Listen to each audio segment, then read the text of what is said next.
Narración. Capítulo 30. Esta adaptación religiosa de los Fremen es, pues, el origen de lo que ahora conocemos como los pilares del universo, de los cuales los Kizar-Atafuit son los representantes entre nosotros con los signos y las pruebas y las profecías. Ellos nos aportan esta fusión mística arraquena, cuya profunda belleza está tipificada por la conmovedora música compuesta a la manera de la antigüedad, pero marcada por este nuevo despertar. ¿Quién no ha oído sin sentirse profundamente conmovido el himno al hombre viejo? Mis pies han hollado un desierto, habitado por ondeantes espejismos. Voraz de gloria, ávido de peligro, he recorrido los horizontes de Al-Kulab, viendo al tiempo nivelar las montañas, en su búsqueda y en su hambre de mí. Y he visto los gorriones acercarse rápidos, tan osados como un lobo al ataque. Se han dispersado por el árbol de mi juventud. He oído la bandada en mis ramas, y he conocido sus picos y sus garras, de El despertar de Arrakis. Por la princesa Irulan, el hombre se arrastró por la cresta de una duna. Era apenas una mota que se confundía con la arena en el resplandor del sol de mediodía. Solo iba vestido con los restos de una capa yuba, y a través de los harapos se veía su carne desnuda que quedaba descubierta al calor. Habían arrancado la capucha de la capa, pero el hombre se había confeccionado un turbante con un jirón de tela. Mechones, de cabellos del color de la arena, sobresalían de él y hacían juego con su barba enmarañada y sus cejas pobladas. Debajo de sus ojos, azul contra azul, había restos de una mancha oscura que ensombrecían sus mejillas. Tenía una marca hundida en el bigote y la barba, lugar que antes ocupaba un tubo de destiltraje que iba desde la nariz a los bolsillos de recuperación. El hombre dejó de arrastrarse por la cresta de la duna, con los brazos extendidos hacia la hondonada. La sangre le había coagulado en la espalda, los brazos y las piernas. Costras de una arena amarilla y grisácea se habían formado sobre sus heridas. Colocó despacio las manos por debajo de él, se impulsó hacia arriba y consiguió ponerse en pie, aunque se empezó a tambalear.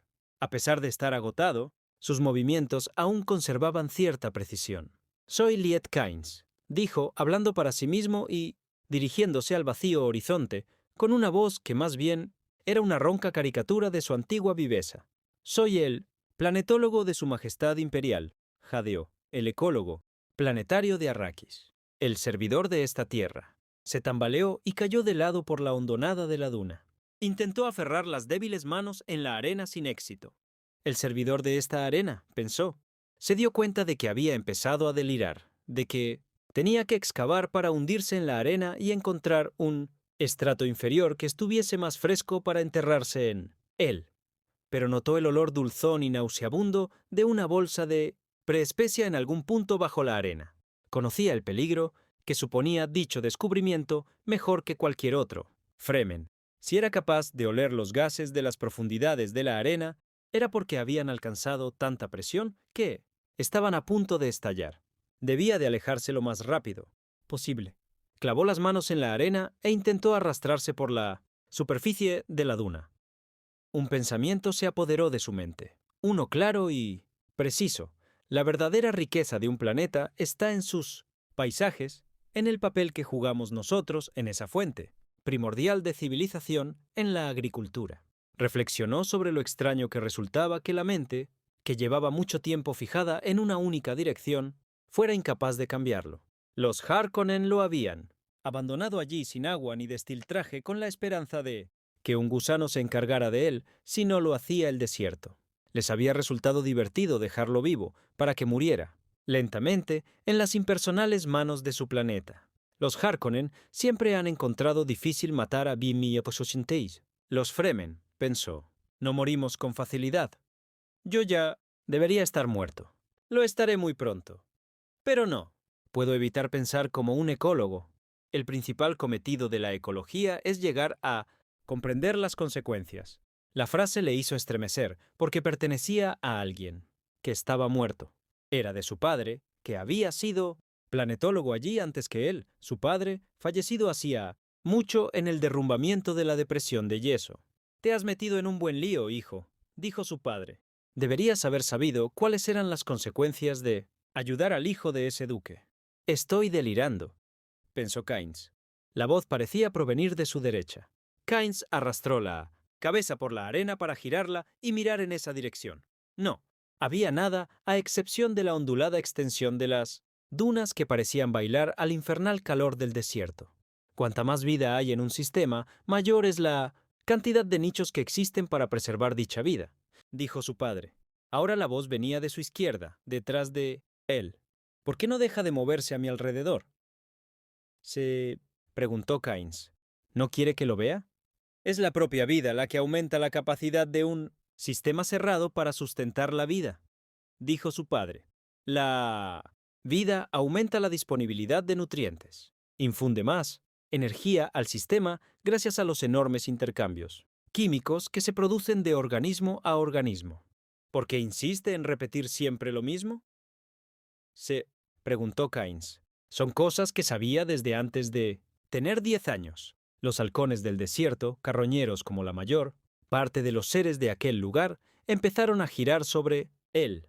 Keynes vio que una sombra le rozaba la mano y forzó la cabeza hacia atrás para mirar hacia arriba. Los pájaros eran manchas confusas en un cielo azul plateado, retazos, fluctuantes de oscuridad. Somos generalistas, dijo su padre. No es posible trazar líneas divisorias entre los problemas planetarios. La planetología es una ciencia a gran escala. ¿Qué intenta decirme? Pensó Keynes. ¿Hay alguna consecuencia que no he sabido ver? Posó la mejilla en la arena caliente y, bajo el olor de los gases de la preespecia, notó el aroma a roca quemada. En 1908, algún rincón de su mente controlado aún por la lógica, se formó un pensamiento. Hay pájaros carroñeros encima de mí. Quizá algunos de mis Fremen los vean y vengan a investigar. Los seres humanos son las herramientas más valiosas para el trabajo de un planetólogo, continuó su padre. Hay que difundir la cultura ecológica entre la gente. Por dicha razón, he puesto a punto un nuevo método de notación ecológica. Repite las cosas que me decía cuando era niño, pensó. Keynes empezó a sentir frío, pero aquel rincón lógico de su mente le dijo: el sol está en su cenit, no tienes destiltraje y hace calor. El sol está evaporando toda la humedad de tu cuerpo. Clavó los dedos en la arena débilmente. Ni siquiera me han dejado un destiltraje. La presencia de humedad en el aire evita la evaporación precipitada de la humedad de los cuerpos vivos, dijo su padre. ¿Por qué no deja de repetir cosas obvias? Pensó Keynes. Se esforzó en imaginar un aire saturado de humedad. Pensó que la hierba cubría las dunas, en una extensión de 200 yot, agua al aire libre detrás de él, en un canal lleno de agua que recorría el paisaje a cielo abierto como había visto en ilustraciones. Agua al aire libre, agua de riego. Hacían falta 5.000 metros cúbicos de agua para irrigar una hectárea de terreno en época de cultivo, recordó. Nuestro primer objetivo en Arrakis, continuó su padre, es crear zonas de hierba. Comenzaremos con una variedad mutante para terrenos áridos. Cuando hayamos acumulado la humedad suficiente en las zonas herbosas, plantaremos árboles en las tierras altas, luego algunas masas de agua, pequeñas al principio y situadas a lo largo del recorrido de los vientos dominantes, donde colocaremos trampas de viento precipitadoras de humedad a fin de recapturar lo que éste nos haya robado.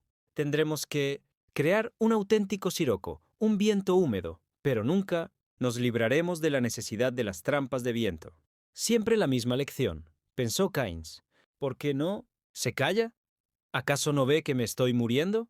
También morirás si no te apartas de esa burbuja de gas que se está formando debajo de ti, anunció su padre.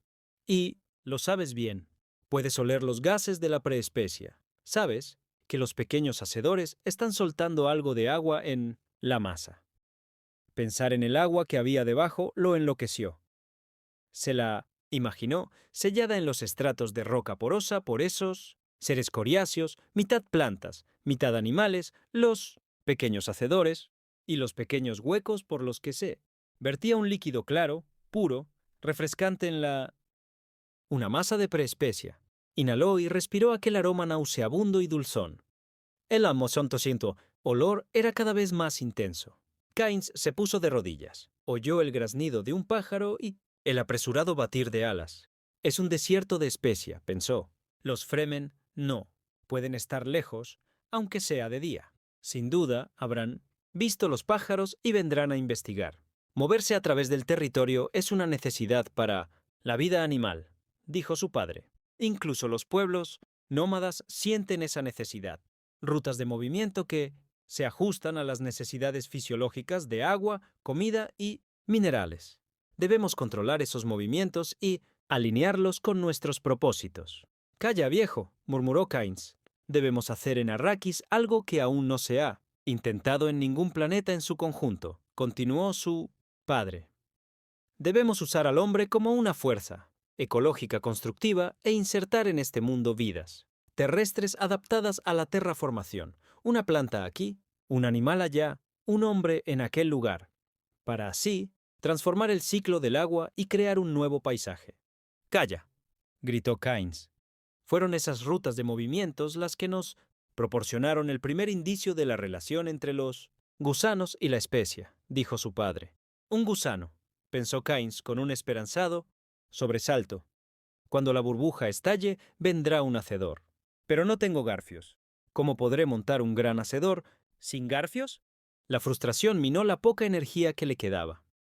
El agua estaba muy cerca, solo a unos 100 metros por debajo de él. Seguramente también acudiría un gusano, pero no disponía de ningún medio para atraparlo en la superficie y usarlo. Kynes volvió a caer en la arena, en la depresión que había ido formando su cuerpo. Notó el contacto ardiente de 1900 la arena contra su mejilla izquierda, pero era una sensación distante. El ecosistema arraqueno se ha formado dentro del esquema evolucionista de las formas de vida locales, explicó su padre. Es extraño que tan poca gente haya dejado de pensar en la especia para cuestionarse cómo se mantiene en este planeta el equilibrio entre nitrógeno, oxígeno y dióxido de carbono sin contar con grandes zonas verdes. Se trata de un ciclo que hay que analizar y comprender, un proceso lento, pero un proceso que existe a pesar de todo. ¿Falta un eslabón? Pues siempre hay algo que ocupa su lugar. La ciencia está formada por muchas cosas que parecen obvias una vez han sido explicadas. Sabía que el pequeño hacedor tenía que estar ahí, enterrado en la arena, mucho antes de haberlo visto. «Por favor, deja ya las lecciones, padre», murmuró. Kynes. Un halcón se posó en la arena cerca de su mano abierta. Kynes lo vio replegar las alas y ladear la cabeza para mirarlo. Encontró las fuerzas suficientes para soltar un gruñido. El pájaro retrocedió 2 saltos, pero no dejó de mirarlo. Hasta ahora, los hombres y sus obras han sido un azote para las superficies de los planetas, dijo su padre. La naturaleza tiende a compensar las plagas, a rechazarlas o absorberlas para incorporarlas al sistema según sus propias características. El halcón bajó la cabeza, extendió las alas y volvió a replegarlas. Pasó a fijarse en la mano extendida de Kynes. Él descubrió que ya no tenía fuerzas para gritarle. El sistema clásico de pillaje y extorsión ha fracasado en 1970. Arrakis, dijo su padre. Uno no puede continuar robando indefinidamente sin preocuparse de los que vendrán tras él. Las peculiaridades físicas de un mundo quedan grabadas en su historia económica y política. Podemos leerlas y esto esclarece nuestros objetivos. Es imposible que deje de dar lecciones, pensó Kynes. Lecciones, lecciones, lecciones. Siempre lecciones. El halcón dio un salto hacia la mano extendida de Kynes. Inclinó la cabeza primero a un lado y luego al otro para examinar la carne expuesta. Arrakis es un planeta de un solo cultivo, dijo su padre. Un solo cultivo. Esto mantiene a una clase dominante, que vive como siempre han vivido las clases dominantes, aplastando bajo ellas a una multitud de pseudohumanos semiesclavos que sobreviven gracias a sus sobras. Tenemos que centrarnos en esas multitudes y en esas sobras. Tienen mucho más valor del que nunca se ha sospechado. «No te estoy escuchando, padre», murmuró Kynes. «Vete». Y pensó, seguramente haya algunos de mis Fremen cerca. Es imposible que no vean esos pájaros que tengo encima. Vendrán a investigar, aunque solo sea para ver si hay humedad disponible. Las multitudes de Arrakis sabrán que trabajamos para conseguir que un día estas tierras resumen agua, dijo su padre. Como es de esperar, La mayoría verán dicho proyecto como un acto casi místico. Muchos, sin pensar en la prohibitiva proporción necesaria, pensarán que traeremos el agua de otro planeta en el que abunde, que crean lo que quieran mientras crean en nosotros.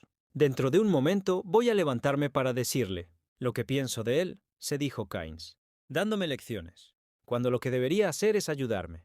El pájaro dio otro salto hacia la mano de Keynes. 2. Halcones más se posaron en la arena cerca de él. La religión y la ley deben ser equiparables para las multitudes, explicó su padre. Un acto de desobediencia debe constituir un pecado sancionado con castigos religiosos. Así conseguiremos el doble de beneficio. Una mayor obediencia y una mayor valentía. Piénsalo bien. No, solo debemos depender del valor individual, sino de la valentía de todo un pueblo. ¿Dónde está mi pueblo ahora que lo necesito?, pensó. Keynes apeló a sus últimas fuerzas y movió la mano unos pocos centímetros hacia el halcón más cercano. La criatura saltó hacia atrás y se colocó junto a sus compañeros. Todos se prepararon para alzar el vuelo. Lo planificaremos todo para conseguir que sea un fenómeno natural, continuó su padre. La vida de un planeta es una tela muy bien entretejida. Al principio, surgirán mutaciones animales y vegetales determinadas por las fuerzas primordiales de la naturaleza que vamos a manipular. Pero a medida que se vayan estabilizando, nuestros cambios también ejercerán sus propias influencias, y también tendremos que lidiar con ellas. No obstante, nunca olvides que basta con controlar tan solo el 3% de la energía existente en la superficie, solo el 3%, para transformar toda la estructura en un sistema autosuficiente. ¿Por qué no me ayudas?, se preguntó Keynes. Siempre me fallas cuando más te necesito. Intentó girar la cabeza para mirar en la dirección de 1925, donde venía la voz de su padre, y mirar con fijeza al anciano. Sus músculos se negaron a responder a tal petición. Keynes vio que el halcón se movía. Se acercó a su mano, un paso tras otro y con cautela, mientras sus compañeros esperaban con fingida indiferencia. El ave se detuvo a solo un brinco de su mano. Una profunda claridad inundó la mente de Keynes. De 1200 pronto fue consciente de una posibilidad para Arrakis que su padre no había visto. Las implicaciones de dicha posibilidad fueron como una sacudida. No podría haber mayor desastre para tu pueblo que caer en manos de un héroe, dijo su padre. Me está leyendo la mente, pensó Keynes. Bien, que lea. Los mensajes han partido ya hacia mis poblados, Siege. Nada puede detenerlos. Si el hijo del duque está vivo, lo encontrarán y protegerán como he ordenado. Quizá se deshagan de la mujer, su madre, pero salvarán al muchacho. El halcón dio otro salto hacia adelante y se quedó muy cerca de su mano. Ladeó la cabeza para examinar la carne yacente. Luego, de repente, volvió a erguir el cuello. Soltó un único graznido y alzó el vuelo, seguido al instante por sus compañeros. Ya están aquí, pensó Keynes. Mis Fremen me han encontrado. Luego oyó un retumbar en la arena. Todos los Fremen conocían ese sonido, sabían distinguirlo inmediatamente de los sonidos de los gusanos o de cualquier otra forma de vida del desierto. En algún lugar, debajo de él, la masa de preespecia había acumulado agua y materia orgánica de los pequeños hacedores y alcanzado el estadio crítico de su descontrolado crecimiento. En las profundidades se había formado una burbuja gigantesca de dióxido de carbono que se alzó con brusquedad hacia la superficie y arrastró un vórtice de arena. Todo lo que se encontraba en la superficie sería engullido e intercambiado con lo que se había formado en las profundidades. Los halcones trazaron círculos sobre su cabeza y graznaron su frustración. Sabían lo que estaba ocurriendo. Todas las criaturas del desierto lo sabían. Y yo soy una criatura del desierto, pensó Keynes. ¿Me ves, padre? Soy una criatura del desierto. Sintió que la burbuja lo levantaba, lo arrastraba y estallaba mientras el torbellino de arena lo envolvía y lo hundía hacia las frías profundidades. Por un momento, esa humedad y frialdad le resultaron agradables. Luego, mientras el planeta lo mataba, Keynes pensó que tanto su padre como el resto de los científicos se equivocaban, que los principios fundamentales del universo eran los errores y las casualidades. Hasta los halcones lo sabían.